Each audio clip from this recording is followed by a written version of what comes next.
Assalamualaikum warahmatullahi wabarakatuh. Hello, annyeonghaseyo, konnichiwa, ni hao. Apa kabar semuanya? Semoga kita selalu diberikan kesehatan oleh Sang Pencipta dan kita selalu dilindungi dari segala mara bahaya, dan tentu saja kita harus selalu berbahagia. Perkenalkan, nama saya Nadi Izzati, NPM 20125154. Ini video pertama saya yang saya unggah di kanal YouTube pribadi saya. Sebelum masuk ke videonya, silahkan klik tombol like, share, komen, dan subscribe, karena subscribe itu gratis. Baiklah, tanpa berlama-lama, langsung saja kita mulai ke videonya. Baiklah, saya akan menyampaikan materi perkuliahan yakni Bahasa Indonesia. Di sini saya disuruh dosen saya yang cantik sekali dan baik yang bernama Ibu Husnul Khotimah MPD untuk membuat video kesimpulan materi yang sudah dipelajari pada semester 1 ini, dan untuk bahan penilaian UTS dan nilai UUan.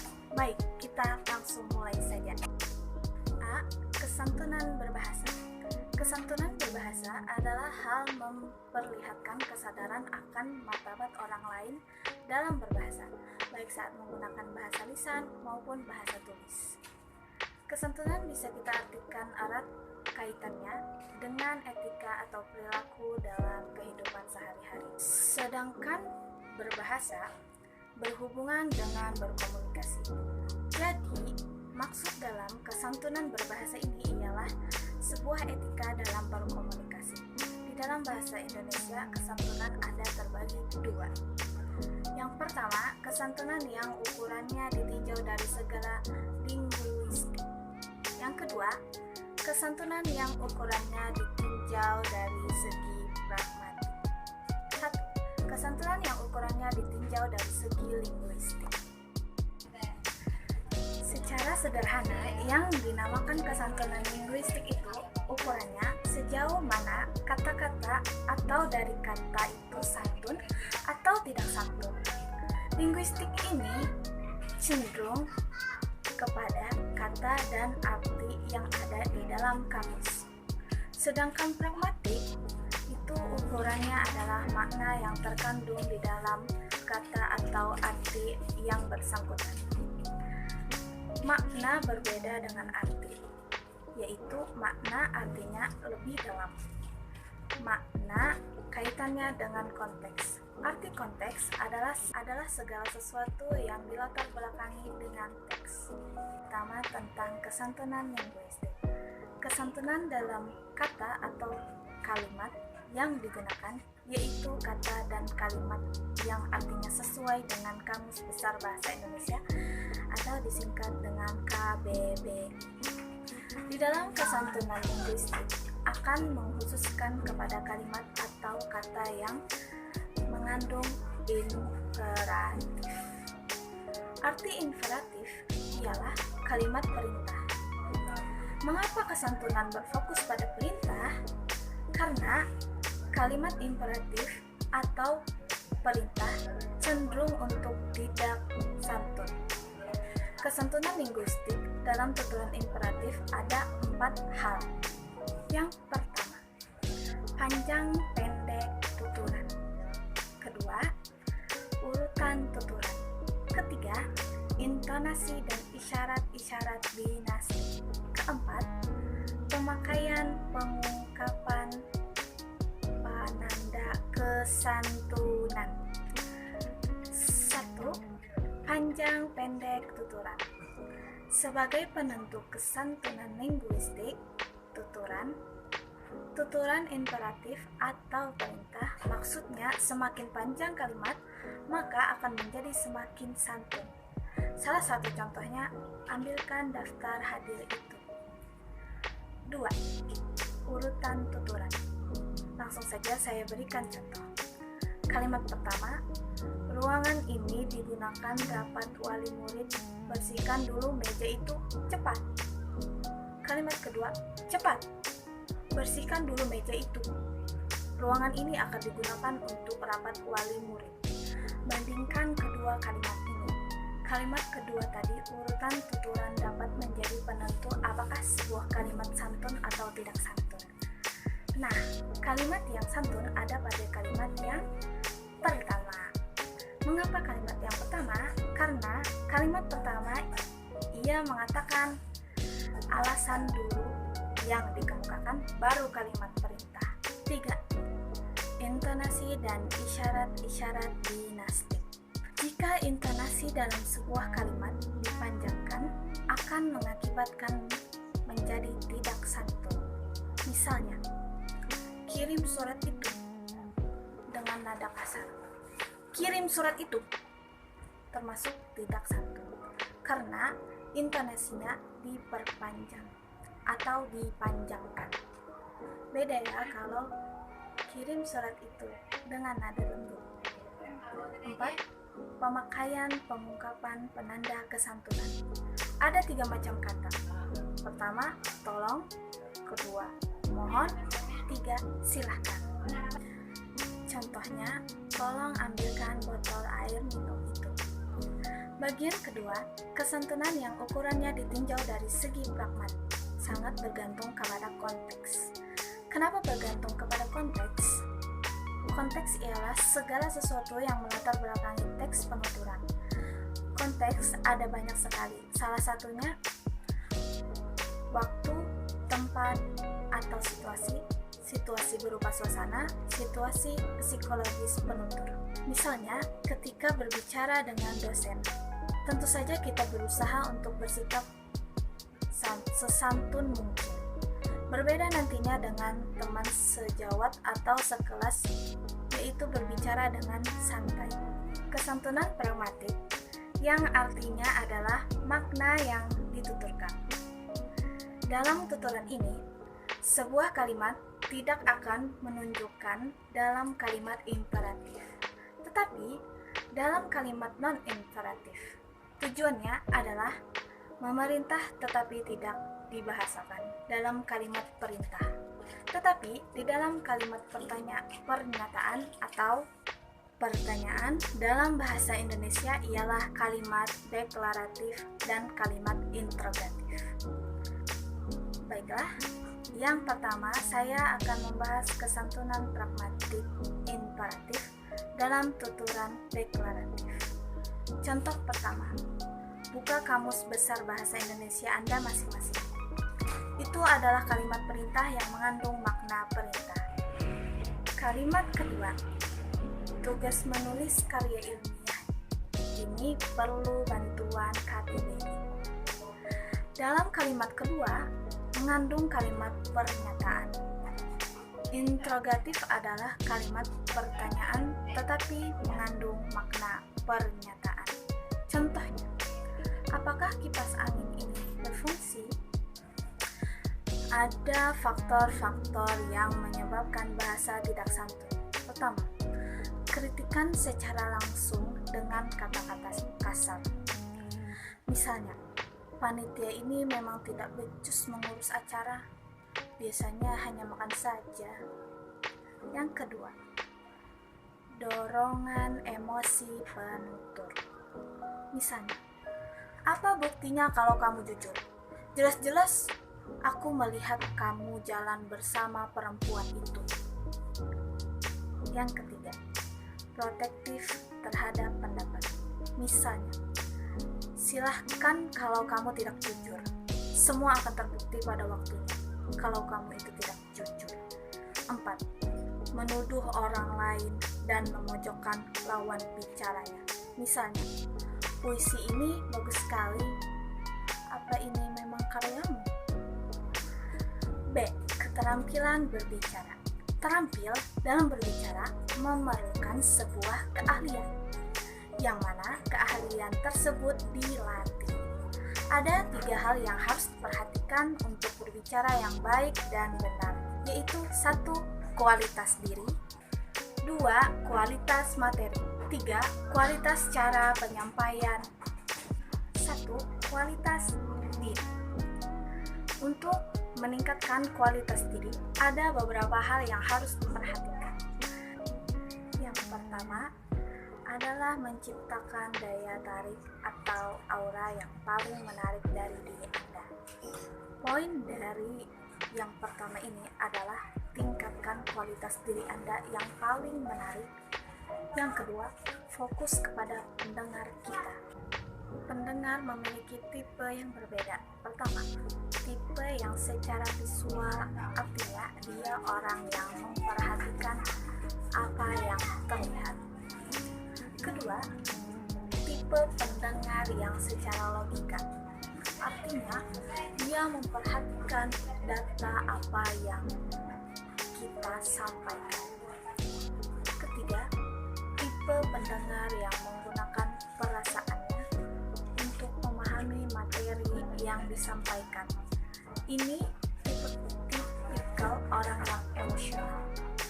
Keempat, tipe pendengar yang imajinatif dalam mendengarkan materi yang disampaikan. Kelima, tipe pendengar ketika mendengar dia merasa bahagia dan bersemangat. Selanjutnya, menguasai proses. Intinya, ketika mau berbicara, biar bisa terampil, kuasai terlebih dahulu. Misalnya, ada bahasa-bahasa yang tidak kita kuasai, jangan coba-coba menggunakannya. Bisa saja nanti salah penempatan atau salah arti. Kemudian, untuk meningkatkan kualitas diri, hal yang perlu diperhatikan adalah tentang kepercayaan diri. Bisa dibangun dengan 3 hal. Pertama, persiapan. Kedua, berpikir positif. Ketiga, jangan lupa senyum 2-2-7. Apa itu senyum 2-2-7? Yaitu 2 cm ke kanan, 2 cm ke kiri, dan lakukan selama 7 detik. Berbicaralah dengan energi atau bersemangat, dan jadilah pribadi yang unik. 2. Kualitas materi. Kualitas materi memerlukan keahlian khusus untuk membuat materi khusus. Untuk membuat materi harus memperhatikan siapa pendengar kita, apakah mereka anak-anak atau orang tua ataukah rekan-rekan mahasiswa. 3. Kualitas cara penyampaian. Kualitas penyampaian ini menjadi penting karena akan berdampak langsung pada diri kita sendiri. Kualitas penyampaian yang baik akan menjadi keuntungan. Jenis-jenis penyampaian yang dapat diberikan misalnya berupa kemudahan, kecepatan, dan kemampuan. Dan juga keramah tamahan yang ditunjukkan melalui sikap dan tindakan langsung kepada pendengar. C. Keterampilan membaca adalah sesuatu yang berbeda dari bisa membaca. Bisa dan terampil itu ada perbedaannya. Kalau bisa artinya mudah dilakukan, sedangkan terampil belum tentu bisa. Setelah ini kita akan membahas materi keterampilan membaca kritis. Keterampilan membaca kritis merupakan kegiatan membaca yang bertujuan untuk memahami bacaan secara mendetail dan dapat menganalisis dan mengkritisi hasil bacaan. Bedanya dengan membaca biasa adalah kegiatan membaca yang bertujuan untuk membuat kesimpulan dalam isi bacaan. Teknik yang dapat digunakan untuk membaca kritis ini yang disingkat SQ3R. Teknik membaca SQ3R merupakan singkatan dari S adalah survey, Q adalah question, kemudian R yang pertama yaitu read, yang kedua reset, dan R yang ketiga review. Langkah-langkah yang harus dilakukan untuk melakukan SQ3R. Pertama adalah survei. Yang dilakukan saat survei yaitu mengetahui isi atau gambaran secara umum buku yang akan kita baca. Langkah-langkahnya ialah: yang pertama, membaca judul bukunya. Yang kedua, membaca pendahuluan. Yang ketiga adalah membaca heading yang dicetak tebal, yaitu sub-sub judul yang ada dalam bacaan. Selain itu juga baca judul tiap petak. Yang keempat, baca pertanyaan-pertanyaan di akhir bab. Langkah yang kedua adalah question.